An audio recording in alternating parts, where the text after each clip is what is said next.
If you really stop and look closely at contemporary design like patterns on your phone case maybe, or fabrics in a fancy store, even just wallpaper. Yeah. You start to notice how some looks feel, well, ancient and totally modern at the same time. I'm thinking specifically about Japanese art, Yeah. It has this huge kind of quiet influence. It's just established this timeless visual language. Simple, dynamic, but really sophisticated too. It really did. It's like a design DNA that's totally unique. And that's basically our mission today. We're going to do a deep dive into the work of 7, iconic Japanese artists. Their careers cover centuries. And the goal isn't just, listing beautiful works. It's about understanding the core ideas, harmony, balance, asymmetry, that deep connection to nature that they sort of codified, and how those ideas are pretty much the hidden architects behind modern wallpaper and textile design. Right. So we're not talking about just copying pictures. It's more about the actual rules of composition they set up. Like from the bold lines you see in those woodblock prints everyone could own, to the super luxurious metallic look of the Rinpa school stuff. These artworks basically give us the blueprints for patterns we see everywhere, even now. We want to trace that line. Yeah, exactly. And to do that, we really have to start where most people think of first, with classical Japanese art. That world of ukiyo-e, the pictures of the floating world. It was mostly woodblock printing, right? Designed for mass appeal. And the medium itself is key because it kind of demanded flat color areas, strong outlines, really different compositions, all things that translate perfectly to repeating pattern design. Okay, let's unpack this. Maybe start with the biggest name, the one everyone knows globally. Katsushika Hokusai. He lived, 1760 to 1849. When we talk about dynamism in design, Hokusai is sort of the benchmark, isn't he? Especially the Great Wave off Kanagawa. Oh, absolutely. Hokusai is known for his 36 views of Mount Fuji, sure, but the Great Wave itself is just a masterclass in capturing raw movement and scale. It's not just a pretty picture. It's almost terrifying, isn't it? A graphic study of nature's power. And look at the contrast. That huge claw-like wave hanging over these tiny little boats, but then you have Mount Fuji in the distance, all serene. Right. And when modern designers use this, they're not just like sticking a wave on a wall. They're tapping into that compositional intensity Hokusai created. His influence translates into energy, drama. If you see those really high-impact wallpapers, for a feature wall, they often use those strong blues, stark whites, flowing lines. But the key thing is they borrow Hokusai's feel for asymmetric tension. Yeah. Where the design pulls your eye hard to one side, it creates this unforgettable movement. Absolutely. The energy isn't just what it is, it's how it's structured. Now let's pivot slightly to his contemporary, Utagawa Hiroshige, 1797 to 1858. If Hokusai was about drama, Hiroshige, he really mastered serenity. That's interesting. Such a contrast within the same movement. So what happens when you apply Hokusai's drama to a room meant for relaxing versus Hiroshige's calm? Well, the result is completely different, isn't it? Hiroshige, famous for landscapes like the 53 stations of the Tokaido, he focused more on atmospheric stuff. Compositions that feel tranquil, showing the subtle beauty of, say, changing seasons. He was brilliant at conveying distance and atmosphere using soft color gradients, mist, rain, snow. Okay, so the application here isn't a big statement wall, but more about creating a feeling of calm that surrounds you. Precisely. You see his influence in layered textiles, wallpapers that use subtle color shifts to suggest depth, like a misty river maybe, or mountains fading off. That technique, that mastery of atmospheric perspective, it's used in modern interior design to make a small space feel bigger, more peaceful, harmonious. It offers a quiet backdrop, not a shouty focal point. Now, we need to shift gears quite a bit. From that public, sort of democratic art of woodblock prints, we're moving into the very exclusive, decorative world of the Rinpa school. This was high-luxury stuffed screen painting, fans, lacquerware. It emphasized bold compositions, vibrant colors, and really stylized nature. Ah, okay. This sounds like the direct ancestor of today's luxury home decor. Yeah. And the key figure here would be Ogata Korean. Active around, the turn of the 18th century. Korean's name just feels synonymous with opulence, mostly because he used so much gold and silver leaf. His work absolutely screams elegance, but the really interesting part is how he used the gold. It wasn't just surface decoration. Korean often used techniques where the gold or silver leaf was put under the paint or ink, so the metallic layer might peek through, or he'd use it in washes. This gives it this amazing texture and light reflection, which modern textile designers try to mimic with metallic threads or high-gloss printing effects. So it's not just let's make it gold, it's about creating this complex surface that actually interacts with light.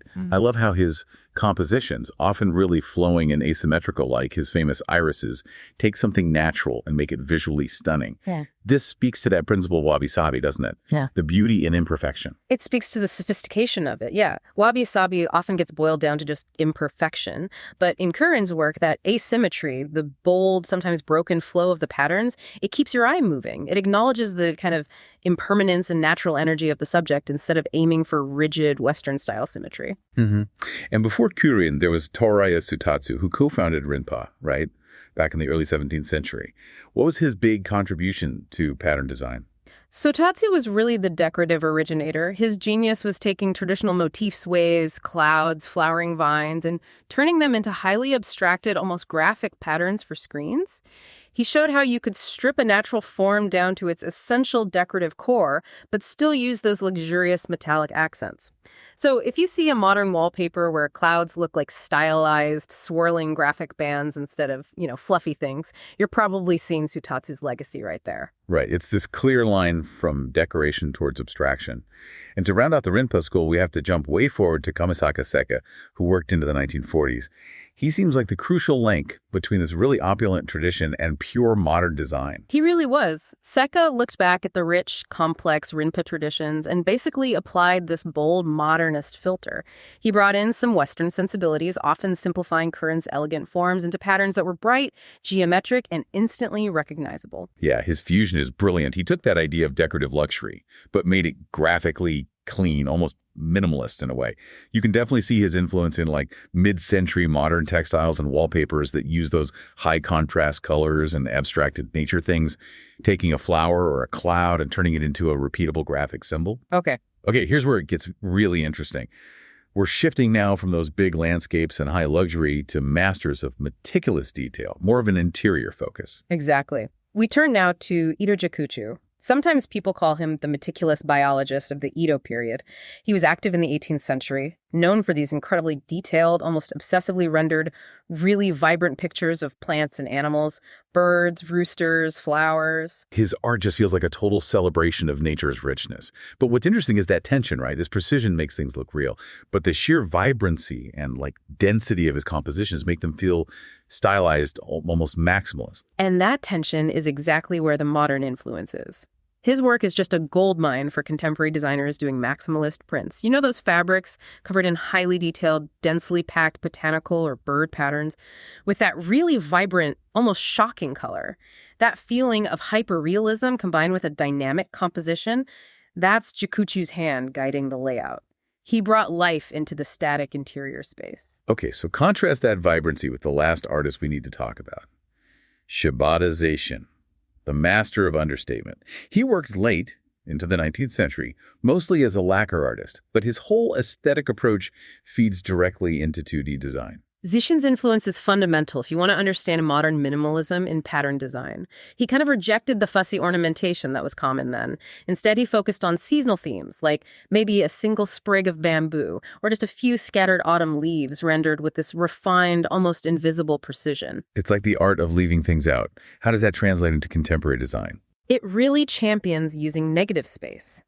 Zeishin inspires designs that prioritize simplicity and extreme elegance.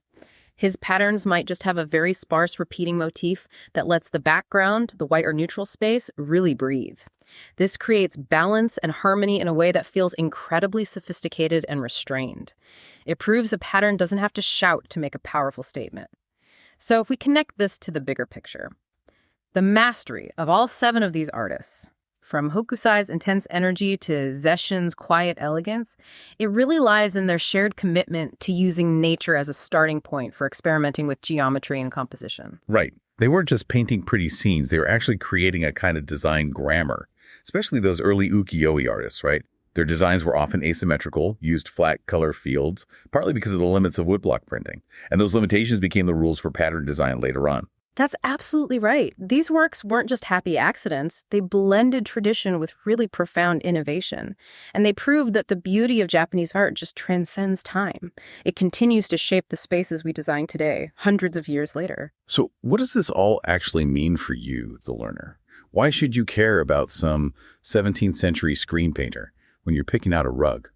Well, it means that every time you look at a contemporary design that feels elegant or balanced or dynamic, you're actually participating in a conversation that started way back in the Edo or Rinpa periods. Whether you find yourself drawn to a dynamic wave pattern like Hokusai's, or the layered calm of Hiroshige, or maybe the luxurious metallic stylized flowers of Corinne, you're choosing a piece of that centuries-old design DNA. It lets you pick patterns not just because they look nice, but because you understand the powerful aesthetic ideas behind them. Yeah, the enduring power of art, right? It means when we choose a pattern for our home, whether it's Korean's golden richness or Sesshin's elegant simplicity, we're subconsciously joining this 400-year-old conversation about nature and aesthetics. Yeah. And now hopefully you're equipped to name the conversation partners. And, the core insights for this whole deep dive, we drew them from a fantastic resource that's really dedicated to art education and to inspiring people to understand and celebrate the enduring power of great artists. Absolutely. So if this discussion has sparked your own creative energy, or maybe just your curiosity about the amazing artists we've touched on, we definitely encourage you to check out AnitaLouiseArt.com. They are truly dedicated to celebrating great artists and inspiring others to find and create their own art. You can subscribe to their free newsletter right on the site and become part of their community. Definitely worth a look.